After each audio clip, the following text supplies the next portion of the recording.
12-13 জন কর্মীকে নির্মমভাবে নির্যাতন করে হত্যা করেছে। তাদের শিশু সন্তান, তাদের স্ত্রী, মা, বাবা আজকে স্বজনহারা বেদনা নিয়ে কি কষ্ট করে বেঁচে আছে, সেটা আর কেউ না হোক আমি অন্তত তা উপলব্ধি করতে পারি।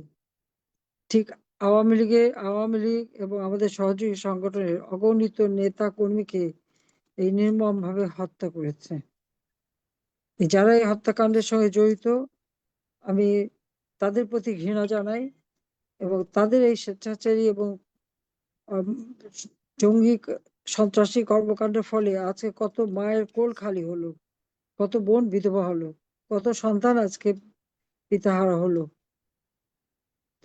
আল্লাহ রাব্বুল আলামিনের কাছে এটাই চাই, যার জন্য একটা দিন দেয়, এই এদের বিচারটা যেন আমরা করতে পারি। আজকে এত বড় অন্যায় যারা করে যাচ্ছে এবং দিনের পর দিন যারা নির্যাতন চালিয়েছে,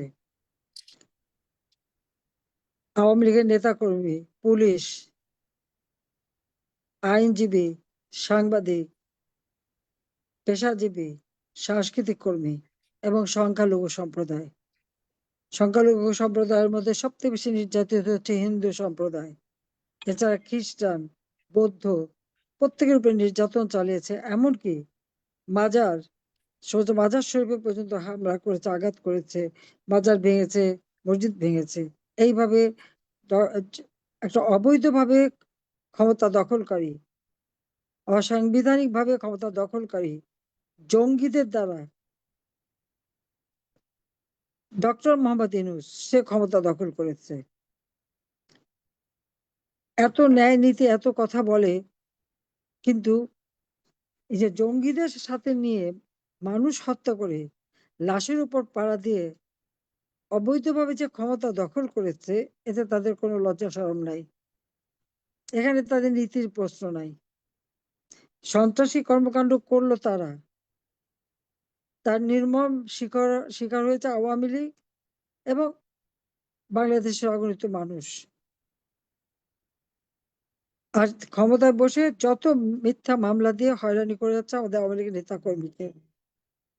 আর যারা এই হত্যাকাণ্ড করেছে, যারা অগ্নি সন্ত্রাস করেছে, মেট্রো রেল, বিটিভি ভবন থেকে শুরু করে সমস্ত প্রতিষ্ঠানগুলিতে আগুন লাগিয়ে শেষ করে দিয়েছে, ইন্ডাস্ট্রিতে আগুন দিয়েছে, কোভিড হাসপাতালে আগুন দিয়েছে, হোটেলে আগুন দিয়েছে।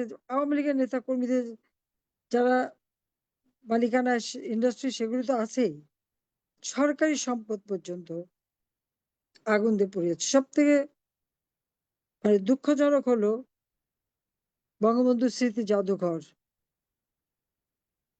সেই স্মৃতি জাদুঘর, যে 32 নম্বর বাড়ি থেকে বঙ্গবন্ধু শেখ মুজিব স্বাধীনতার ঘোষণা দিয়েছিলেন, আর বাংলাদেশের রাষ্ট্রপতি হওয়া সত্ত্বেও সেই ছোট বাড়িতেই তিনি থাকতেন, অত্যন্ত সাদাসিধে জীবনযাপন করতেন।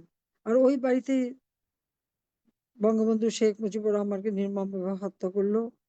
একই সাথে হত্যা করলো আমার মা, আমার 3 ভাই, কামাল জামালের নবপরিণীত বধূ, আমার একমাত্র চাচা,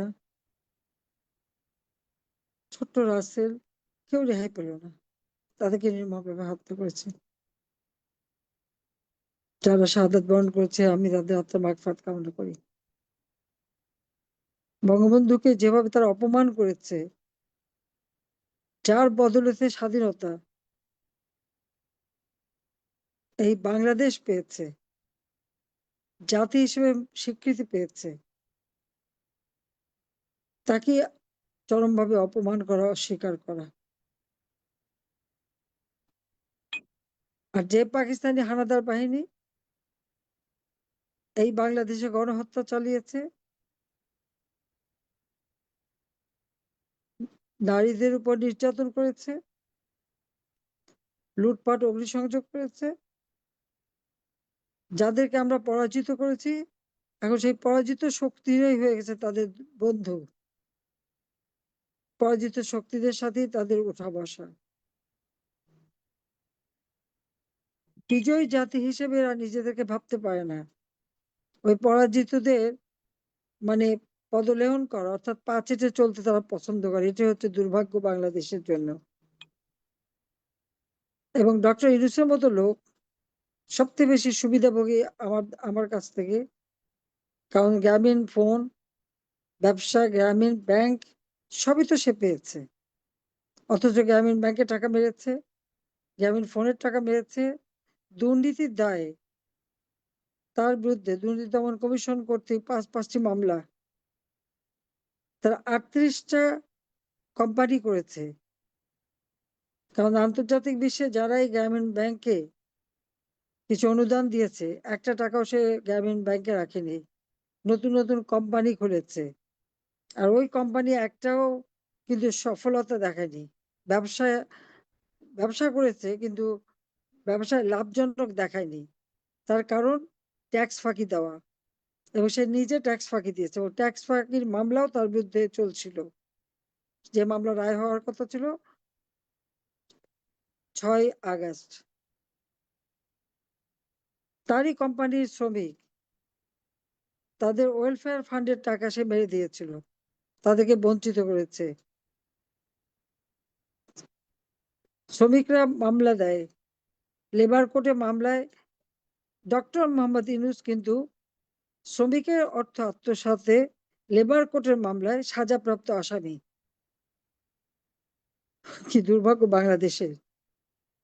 সে আজকে বাংলাদেশের সরকার গঠন করেছে, তাও কি নির্বাচিত জনপ্রতিনিধি সেই সরকার চক্রান্ত করে উৎখাত করে।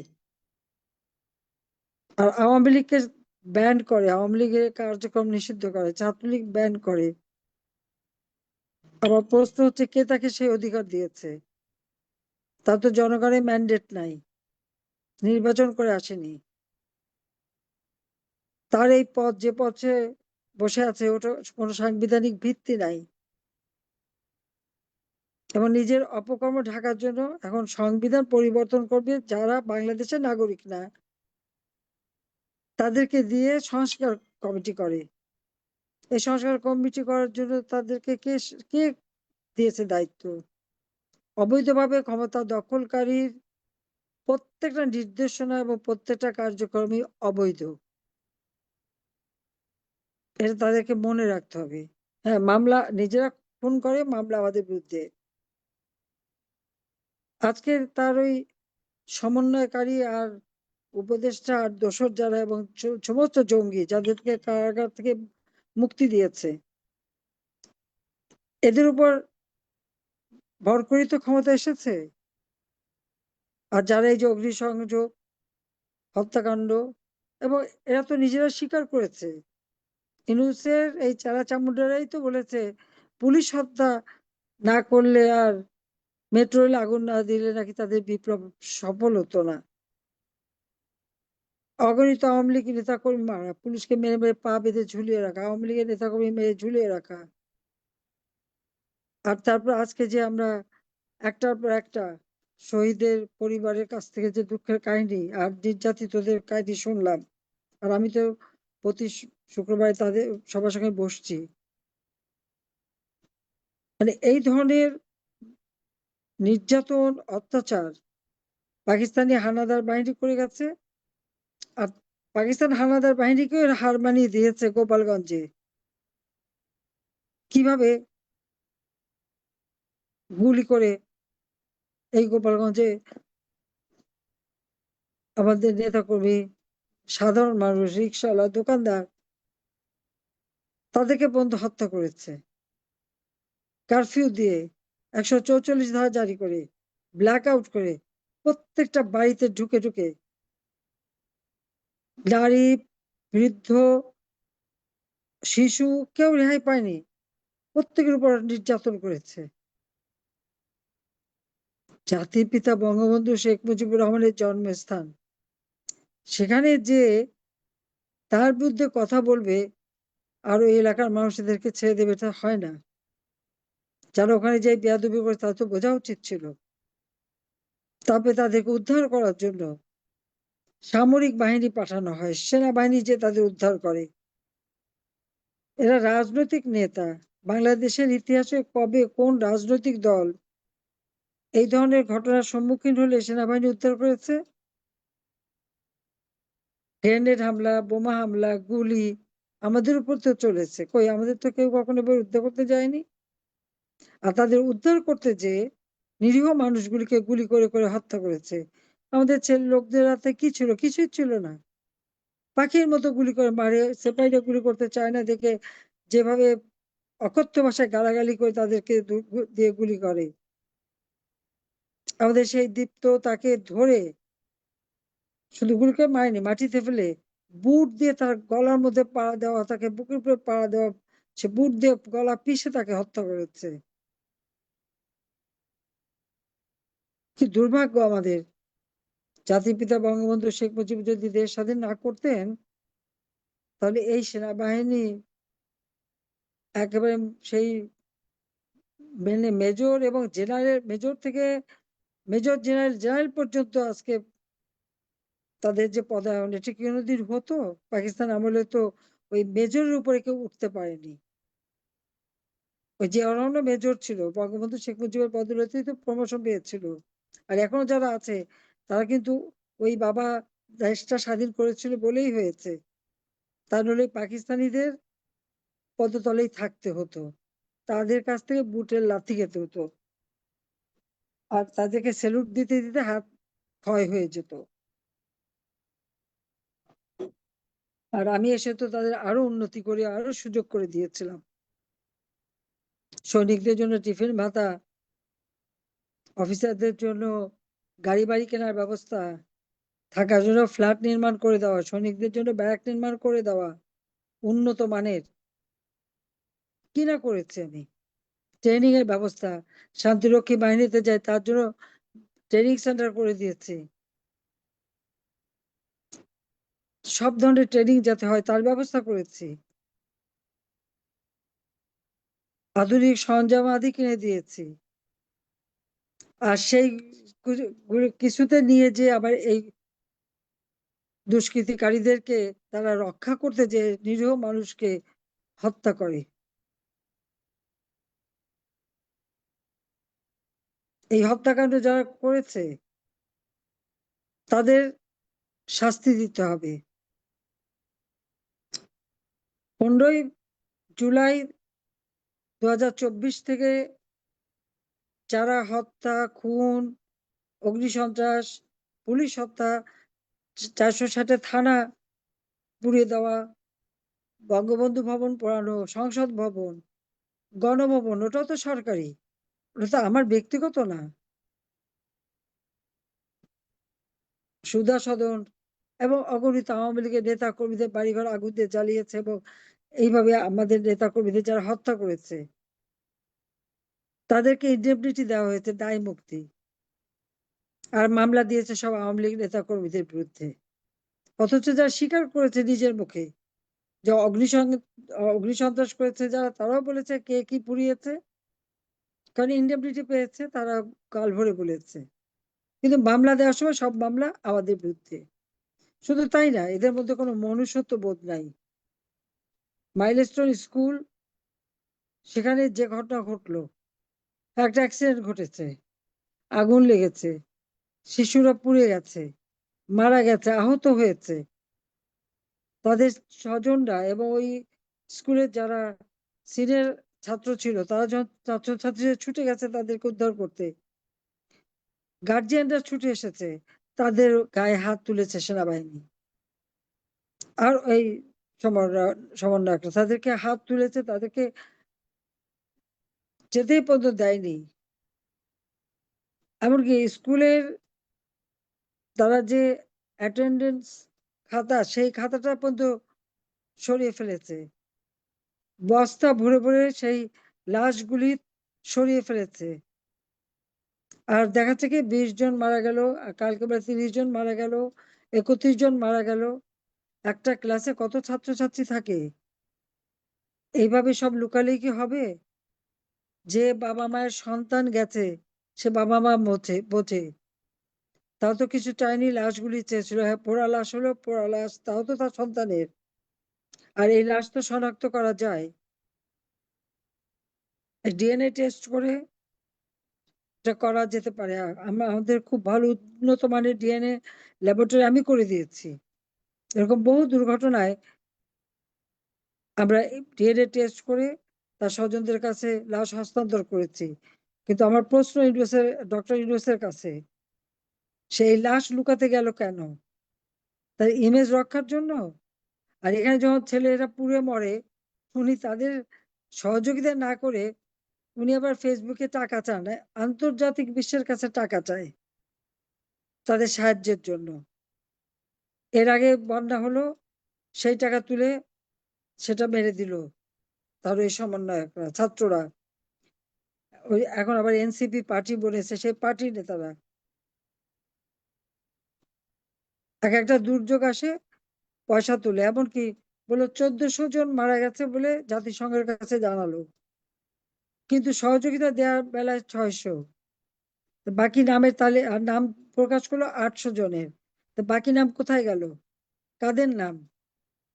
জাতিসংঘই বা কেন সেই নাম প্রকাশ করে না? আমি তো জাতিসংঘের কাছে দাবি করেছি যে আপনারা আপনাদের রিপোর্টে লিখেছেন, এটা তাদেরকে অবশ্যই নাম প্রকাশ করতে হবে, নইলে তারাও দায়ী থাকবে। মানবতা বিরোধী কর্মকাণ্ডের জন্য জাতিসংঘের মানবাধিকার সংস্থাই দায়ী থাকবে। কারণ যারা জন মারা গেছে, আমার আওয়ামী লীগেরই তো প্রায় 2-3 হাজার নেতা কর্মীকে হত্যা করেছে, এবং আহত যে হলো 10,000-এর উপরে।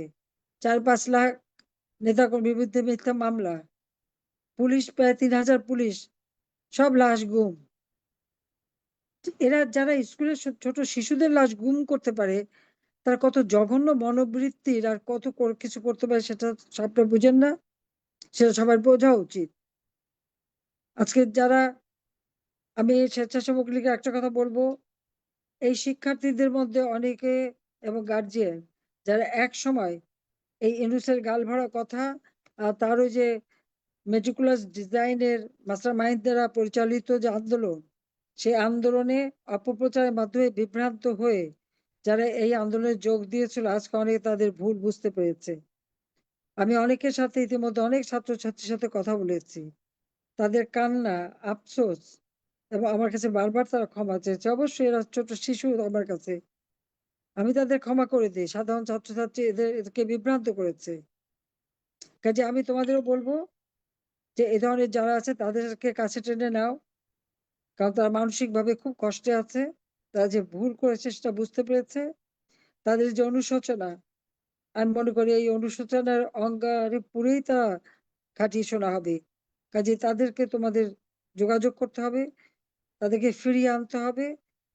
এই বাংলাদেশ আমাদের দেশ, জঙ্গিদের কোনো স্থান নাই, সন্ত্রাসীদের কোনো স্থান নাই, আর ওই জঙ্গি নেতা ইউনূস, তারও স্থান নাই। অবৈধভাবে যেভাবে ক্ষমতা দখল করেছে, তাকে সেইভাবে বিদায় দিতে হবে। তার জন্য জনগণের কাছে যেতে হবে, এবং এই যে তোমাদের উপরে যে অত্যাচার নির্যাতন হয়েছে, এবং একের পর এক এই যে যাদের হত্যা করেছে, এই সমস্ত কাহিনী তুলে ধরতে হবে দেশের মানুষের কাছে আন্তর্জাতিকভাবে।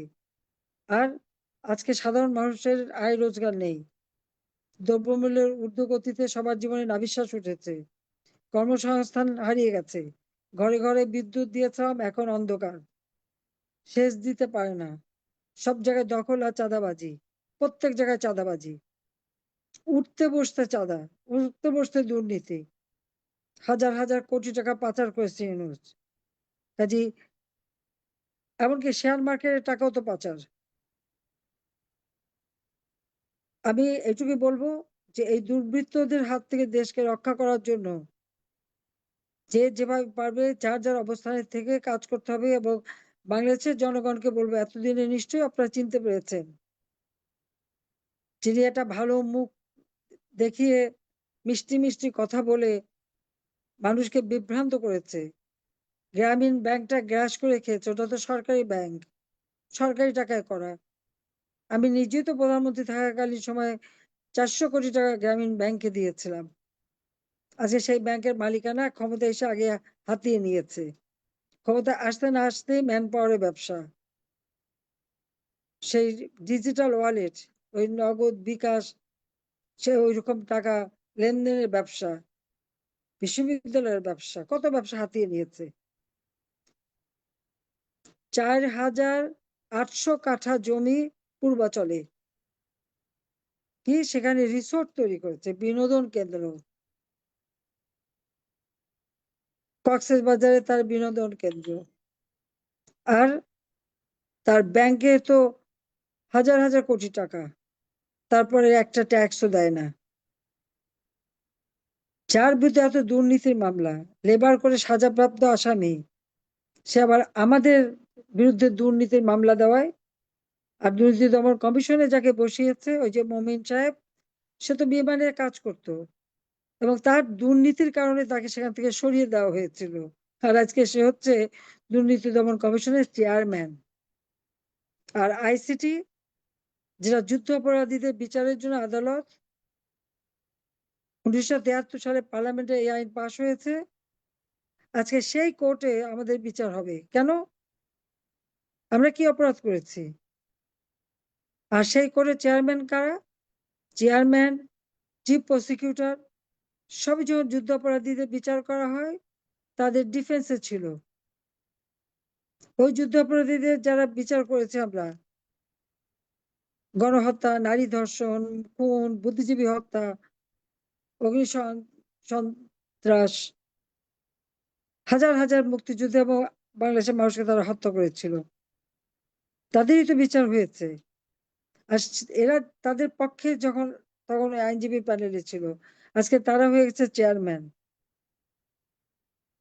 তাদের কাছ থেকে ন্যায় বিচার কিভাবে পাবে? আর তারপর সেই আইন তারা পরিবর্তন করেছে। এই আইন পরিবর্তন, সংশোধন করবার কোনো অধিকার তাদের নাই, কারণ ইউনূস জনগণের ভোটে নির্বাচিত না। যে আইন পার্লামেন্টে পাশ হয়েছে, সে আইন পার্লামেন্টেই সংশোধন করতে হবে। যতক্ষণ পার্লামেন্ট সংশোধন না করবে, ততক্ষণ এর বৈধতা নাই। একটা অবৈধ আদালত বসিয়ে তারপরে মামলা দিয়ে আমাদের নেতাকর্মীদের হয়রানি, হাতে হ্যান্ডকাপ পরিয়ে মুক্তিযোদ্ধা, বয়স্ক নেতাকর্মী, তাদেরকে আনা নেওয়া করে। কত বড় অডাসিটি! পাকিস্তান আমলেও তো এটা করেনি। আর ইউনূস ক্ষমতায় এসে ওই হ্যান্ডকাপ পরায়। আমিও বসে আছি, কবে ইউনূসের হাতে হ্যান্ডকাপ পরাতে পারবো, আর ঠিক একইভাবে তার জেলে ঢুকাতে পারবো। আর তার ওই উপদেষ্টারা, আর তার ওই চেলা চামুন্ডা, সব কটা। এবং আমি বিশ্বাস করি, আল্লাহর উপর ভরসা আছে। আল্লাহ যখন আমাকে বাঁচিয়ে রেখেছে একবার, নিশ্চয়ই আল্লাহ আমাকে সেই সুযোগটা দেবে। আমি শুধু সেটুকুই চাই, যে এই অন্যায়ের প্রতিকার করে যাব। যাদের হাতে অগণিত মানুষের রক্ত, মুক্তিযোদ্ধাদের অপমান করা, আর যুদ্ধাপরাধী, খুনি, তাদের গলায় মালা পরানো, ঠিক একইভাবে যেন আমরা, আল্লাহ যেন সেই শক্তি দেয় যে একইভাবে যেন তাদের শাস্তি দিতে পারি, এবং এটা আমরা করতে পারবো ইনশাল্লাহ। কাজে সকলে জনগণের পাশে দাঁড়াও, জনগণের কাছে যাও, তাদের দুঃখের সাথী হও। এবং আমাদের নেতাকর্মীরা করেছে, সবসময় মানুষের পাশে দাঁড়িয়েছে, তবে এখন সেটা দাঁড়াতে হবে আবার। আর এই তথ্যগুলি মানুষের কাছে পৌঁছাতে হবে, যে কি কি অন্যায় তারা করেছে, কত ঘর বাড়ি আগুন দিয়ে জ্বালিয়েছে, কত মানুষকে নিঃস্ব করে দিয়েছে, দিনের পর দিন কারাগারে অকাতরে নির্যাতন চালাচ্ছে। এখন আবার আমি শুনি আমাদের সব নেতাদেরকে নাকি একটা বিশেষ কারাগারে নিয়ে যাওয়া হচ্ছে। ইতিমধ্যে প্রায় 27 জন কারাগারে হত্যা করেছে আমাদের নেতাকর্মীকে। এই সবাইকে আবার যে এক জায়গায় নিয়ে আসছে, তাই এদেরও বোধহয় কারাগারে হত্যা করবে, সেই উদ্দেশ্য নিয়েই ইউনূস নিয়ে এসেছে। কাজী ইউনূসের হাতে রক্তের দাগ, এর হাতে বাংলাদেশের নিরাপদ না, কোনো মানুষ নিরাপদ না। এটা আজকে প্রমাণিত সত্য। ধোঁকাবাজি, মিথ্যাবাদী বলে সারা বিশ্বকে বোকা বানিয়ে আজকে ক্ষমতায় বসে একের পর এক অপকর্ম করে যাচ্ছে। যারা শিশুদের লাশ গুম করতে পারে, মায়ের বুকে কষ্ট দিতে পারে, ভাইয়ের বুকে, বোনের বুকে কষ্ট দিতে পারে, মা বাবার অনুভূতি যার ভিতরে নাই, সে বাংলাদেশ কি চালাবে? কাজে এই দুঃশাসন থেকে দেশকে ইনশাল্লাহ আমরা মুক্ত করবো, সেই প্রতিজ্ঞা আজকে তোমাদের প্রতিষ্ঠা বার্ষিকী, সেটাই তোমরা নাও। আর বাংলাদেশের জনগণের শান্তি, নিরাপত্তা নিশ্চিত করে, শিক্ষার পরিবেশ তৈরি করে মানুষের জীবন মান আবার আমরা উন্নত করব ইনশাল্লাহ। আজকে উন্নয়নশীল দেশের মর্যাদায় আমরা উন্নীত হয়েছি। এই উন্নয়নশীল দেশকেই আমরা উন্নত সমৃদ্ধ দেশ হিসেবে গড়ে তুলবো 2041 সালের মধ্যে, এবং ইনশাল্লাহ আমরা তা করবো। সবাইকে ধন্যবাদ। জয় বাংলা, জয় বঙ্গবন্ধু, বাংলাদেশ চিরজীবী হোক।